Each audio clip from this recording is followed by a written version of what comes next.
the revelation lands with electric force. After decades of speculation, the puzzle pieces, fragments of evidence, murky witness accounts, investigative dead ends, at long last click into coherence.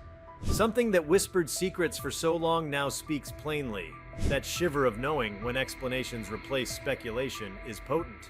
For the first time, the threads connecting Bobby Fuller's last days weave into a pattern so undeniable, it demands recognition. Before we start, smash the like and subscribe buttons for more updates. A shroud lifts. The hazy narrative of drugs, foul play, suicide dissolves into clarity through newly surfaced testimony. An eyewitness, once silent, now steps forward, voice trembling, carrying a confession too long stifled. That alone is astonishing. A person clutching a truth so heavy that years of fear and inertia kept it buried. But the larger shock lies not just in the confession, but in its ramifications. Someone beyond the scope of suspicion, someone whose involvement had never been considered. Understanding in the cold glare of result, the case refracts. Bobby Fuller's death, once presumed self-inflicted or accidental, becomes an act with intent. The implications cascade. Suddenly, timelines shift. Those frantic phone calls, the ceaseless driving, the sense of dread that tinted the final weeks. They all take on new meaning. Clues once chalked off as coincidence now pulse with dark design. That eviction notice scrawled and tossed, the late-night whisper in the studio, the loose ends knot with purpose. Deep in this unfolded truth is the revelation of an industry in flux, a music scene swirling with ambition and jealousy. Fuller's success, raw and genuine, prospered amid shadowed rivalries. A rising star among shrinking margins, he stood as both triumph and threat. That the finishing blow, whatever form it took, emerged from inside that circle, not outside, is devastating. His killer, or accomplice to tragedy, lurked behind the velvet curtain of camaraderie. It's a narrative reversal that forces a re-examination of era, afterglow, glamour. As the truth blooms, the psychological weight settles in. Grief renews its grip on the surviving soul. Family, friends, collaborators, they all find themselves reeling, their memories rearranged. Every anecdote, every smile caught in grainy footage now rests under a new light. Something previously cherished now aches with betrayal. But amid that ache, there's relief too. Finality of sorts. After all, ambiguity is a weight that never rests. Resolution, however painful, grants peace. This revelation resonates beyond personal loss. In the annals of rock history, the name Bobby Fuller has long been shorthand for unresolved fate. His death at age 23 in 1966 became emblematic of the live fast, die young cliché. But truth reclaims agency. He didn't perish that night of isolation or despair. He was taken. To rewrite that legend alters how we see rock's tapestry. What once felt mythic now feels tragic. And that shift reverberates through how we understand cultural narrative itself. Implications ripple into the broader lens of 1960s America, a time blistered with ambition, paranoia, and transition. The murk of the era, unions, clandestine deals, surveillance, often crept into lives of those in the limelight. In Bobby Fuller's case, that particular swarming atmosphere might have pressed too close. In a way, what happened to him becomes a microcosm of his time, a collision between idealism and realpolitik, acoustic sincerity and silent threats.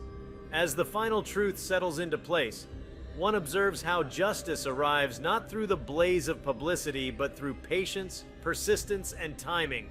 Decades of cold leads, dusty files, turned over stones finally frescoed a picture. That alone is remarkable. No sensational trial, no sudden confession under floodlights, just slow, inexorable accrual of detail.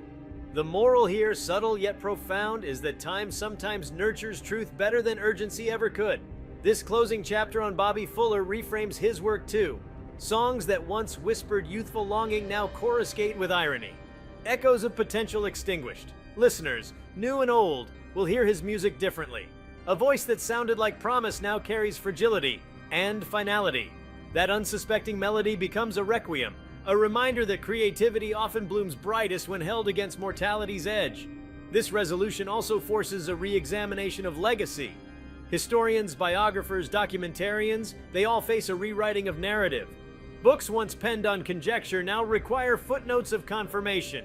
Documentaries must recalibrate their framing. Even the fan lore that grew wild in forums and midnight gatherings must bend to the gravity of fact. That process will be messy. Some devotees may resist clinging to myth, but the bedrock of truth will stand stronger. Artistically, the revelation may inspire new creation. Filmmakers might find new drive to excavate the full, unvarnished tale. Playwrights may spin dramatizations rooted in actual testimony. Musicians might pen songs that wrestle with the dichotomy of hope and untimely silencing. And the renewed focus on Fuller's oeuvre could ignite retrospectives, reissues, and celebrations of his brief, incandescent career, grounded now in truth rather than speculation. At its core, the shocking resolution confronts us with the tension between mystery and understanding. Mystery tempts us. It invites speculation, myth-making, projection, but truth, when it finally arrives, demands recalibration. That shift is unsettling. It means unlearning, discarding narratives that had taken root, even if they were compelling. It forces us to confront the fragility of story itself. This outcome also reminds us how the passage of time demands accountability, even when the world has turned forgetful. Evidence, no matter how buried, may surface to command reckoning. Confession, even distant, compels witness. History is patient but unyielding. In that sense, the Fuller case reinforces belief that unfinished chapters can eventually close. There's also an ethical undercurrent here. Those who held the truth, knowingly or not, wrestled with moral weight. To conceal facts or delay revelation affects not only the reputations involved, but the emotional landscapes of countless lives. Those lives, family members, fans, friends, deserve closure. And from this final clarity, that possibility opens. The person responsible may now face scrutiny, remorse, or prosecution. That is part of the shock and the resolution. Beyond interpersonal drama, the resolution may cast new light on law enforcement methods. Investigators of the period may be critiqued, their methods revealed as inadequate or misled. New protocols may emerge from the critique. Cold case units may invoke the Fuller case as exemplar, how even incomplete leads demand persistent attention, and how new technologies or shifting memories can yield breakthroughs long after tragedy. Culturally, this revelation reshapes how Bobby Fuller will be spoken of for generations. No longer will the conversation begin with unanswered questions. Now it starts with crystallized fact. And in that shift lies a strange beauty. A life once consumed by uncertainty now stands defined by meaning. The myth, stripped of rumors, strengthens into tragedy. Truth, unvarnished, gains potency where speculation once reigned. Within the music community, discussion will swirl. Fellow artists and producers from the era, or their descendants, will reflect. Collaborators may recount interactions loading with subtext previously unnoticed. Recording sessions, commercials, road trips, they'll be reinterpreted. Every anecdote gains weight, every moment pregnant with significance. Collective memory will be refracted. This renewed attention also places Fuller comfortably into the narrative of rock's evolution, no longer just a casualty of 27 Club infamy or 1960s fatalism. Instead, his story becomes a parable of creative collision, of promise colliding with malignance. That his end was not self-caused but inflicted reframes his image. Not a fallen idol of youthful recklessness, but a victim, one more forcibly silenced. For modern audiences, steeped in digital myth-making and rumor culture, this is salutary. It demonstrates the difference between viral speculation and researched clarity. In an era where misinformation floods, here is a case where truth, after long slumber, emerges more powerful than rumor. That message resonates beyond the individual case. It speaks to collective yearning for truth, even decades late. At the heart of all this lies Bobby Fuller himself, not just as icon or cautionary tale, but as flesh and blood artist. Now, unbound from obfuscation, his humanity asserts itself. The laughter caught on Superfly Pie's footage, the rehearsals in sunlit garages, the late-night scribbling of lyrics, they emerge unshadowed by insinuation. We see more clearly than ever the young man who simply wanted to make music. That clarity is, in its own way, restorative. And so, what began as an innocuous-seeming title, The Bobby Fuller Mystery, has just finally been solved, and it's shocking. Unfolds into the unexpected realization that resolution can bring grief and healing in equal measure. The shocking truth doesn't merely satisfy curiosity, it transforms understanding. Mystery gives way to truth, myth yields to reality. In that transformation lies both sorrow and solace. History loses its riddle but gains meaning. Grief finds direction. And perhaps in that paradox where shocking truth heals, the greatest tribute to Bobby Fuller is written at last. One free from the weight of unanswered questions, one that, in resolution, grants him the clarity he himself always deserved. What makes this resolution all the more powerful is how it transforms the silence that once hung over the case into a chorus of voices, each one suddenly emboldened to speak. For decades, those who had brushed up against the final days of Bobby Fuller's life carried fragments of the truth without seeing the full picture. They remembered things, a strange visit, a hurried goodbye, an inexplicable tension, but these moments seemed isolated. Now, with the complete narrative revealed, those isolated shards connect like stained glass, each adding depth and color to a scene that had been locked away in darkness. The most remarkable aspect is how details once considered meaningless have taken on an entirely new significance. That unreturned phone call to a fellow musician is no longer a sign of distraction. It's an indication of something far more urgent happening behind closed doors. The uncharacteristic absence from a planned rehearsal wasn't simply about needing rest. It was a calculated act, forced by circumstances now made clear. Even the last performance Bobby gave has been reinterpreted. On that night, he delivered the songs with his trademark energy, but there was a fleeting moment where his eyes searched the crowd with something more than the usual performer's connection, a quiet desperation masked by rhythm and melody. With the truth unbound, the geography of the case becomes alive again. The streets of Los Angeles in the mid-1960s, dotted with recording studios, dingy bars, and neon-slick diners, form a backdrop thick with atmosphere. Certain locations that were merely background in earlier accounts now become pivotal waypoints. Specific apartments where tense meetings took place, a nondescript parking lot that hosted an exchange, a narrow alleyway where a crucial object changed hands. Even the routes Fuller took in those last days, where he drove, who he visited, are now mapped with precision. The city itself feels like a participant in the unfolding events, its glittering facade and shadowy corners mirroring the duality of the truth revealed. One of the more unsettling dimensions of the solved mystery is the psychological profile it paints of the perpetrator. It's not the image of an impulsive figure driven by a sudden moment of rage, but rather someone methodical, patient, and fully aware of the effect their actions would have. This calculated nature amplifies the tragedy, because it strips away the notion that the event could have been avoided with just a bit of luck. There was intent, planning, and a willingness to eliminate a young man whose talent might have changed the soundscape of an era. That deliberate malice sits uneasily against the innocence of the art Bobby produced, making the revelation all the more jarring. The resolution has also reignited interest in the networks of influence and control that operated within the music industry at the time. Hidden contracts, unspoken obligations, and unwritten rules were often as powerful as any formal agreement. Artists who resisted these invisible pressures were sometimes pushed aside, subtly or otherwise. The truth about Bobby's fate forces a re-evaluation of how dangerous it could be to refuse certain expectations. It illustrates that the bright lights of the stage sometimes cast shadows in which coercion and exploitation thrive, and that the consequences of resisting could be dire. The broader cultural climate at the time of Fuller's death adds another layer of meaning to the resolution. The 1960s were turbulent years, defined by rapid social change, political unrest, and shifting cultural values. In the midst of this, rock and roll emerged not just as a musical form, but as a cultural force, capable of shaping fashion, language, and attitudes. Bobby Fuller, with his clean-cut image and energetic performances, represented a bridge between the traditional and the rebellious. His music carried the joy of early rock but hinted at the urgency of the changing world. Understanding that his life was deliberately cut short alters not only how we see him, but how we interpret the cultural crossroads he stood upon. What is especially compelling about the solved case is the way it upends long-held theories that had become almost as legendary as the music itself.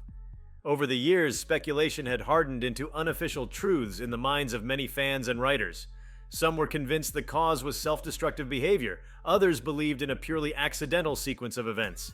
Now those narratives are dismantled by evidence too concrete to ignore. In their place stands a far more chilling reality, one where personal ambition, hidden rivalries, and the undercurrents of control intersected fatally with a rising star. The resolution also sparks reflection on the fragility of artistic legacies. Without clarity, an artist's death can overshadow their life's work, trapping their name in the context of rumor rather than achievement. For Bobby Fuller, the clearing of the fog restores the focus to what he created, while also framing it within the truth of his struggle.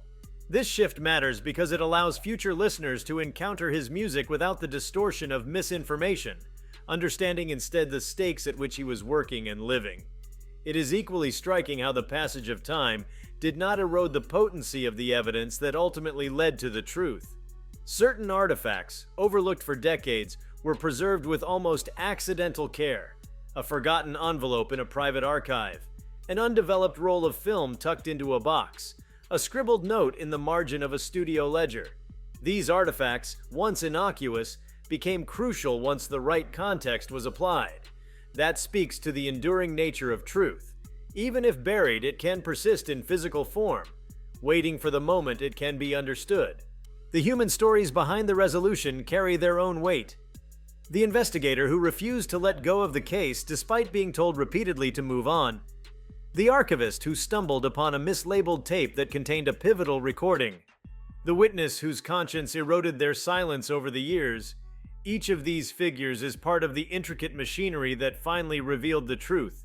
Their persistence underscores the idea that some mysteries remain unsolved, not because the answers are unattainable, but because the path to them is strewn with obstacles of human reluctance and institutional neglect. One of the most compelling aspects of the resolution is the way it reframes the concept of justice in cases this old. Legal justice may be complicated or even impossible after so many years, but historical justice, the reclamation of truth and the realignment of public understanding, remains within reach. In Bobby Fuller's case, the solved mystery delivers this form of justice with undeniable force. It takes his story out of the murky realm of speculation and sets it firmly in the territory of documented fact, where it can stand for generations as a testament to perseverance. The implications extend to how we view other unsolved cases from the same period. The Fuller case demonstrates that the passage of time need not be the enemy of truth. It shows that patience, coupled with advances in investigative techniques and a willingness to revisit old evidence, can overturn even the most entrenched myths. This realization has already encouraged some to call for renewed attention to other mysterious deaths from the era, hoping that they too might yield to persistence and the slow, steady accumulation of facts. Another dimension to consider is the effect on those who lived within Bobby Fuller's musical orbit, but never reached his level of fame. Many of these contemporaries, whose careers took quieter paths, now find themselves reflecting on the dangers they narrowly avoided, or the pressures they too faced, but managed to survive. Their accounts, coming to light in the wake of the resolution, paint a broader picture of an industry that was as much about power as it was about talent. The solved mystery also reframes the significance of Bobby's discography. His songs, energetic and precise, are no longer just artifacts of mid-60s rock. They are now the preserved expressions of a voice that was intentionally silenced. Each track becomes a kind of evidence itself, proof of what he was capable of and what was taken from him. This recontextualization deepens the emotional connection for listeners, transforming the act of playing his music into a small act of remembrance. What is most haunting about the truth is how close it came to remaining forever hidden. Had just one piece of evidence been destroyed, or had one witness chosen to remain silent, the case might have stayed unresolved. The fact that it didn't is both a testament to the resilience of truth and a reminder of its fragility. It challenges us to consider how many other truths remain buried, their potential revelations dependent on similarly precarious chains of events. In this light, the solved case becomes more than a resolution to a single mystery. It becomes a lesson in cultural memory. It shows that our collective understanding of history is never static, that it can shift dramatically with the arrival of new information. The Bobby Fuller case is now a part of that evolving historical record, an example of how even the most well-worn narratives can be overturned when the right combination of persistence, luck, and evidence aligns. If you like this video, please give it a like and subscribe.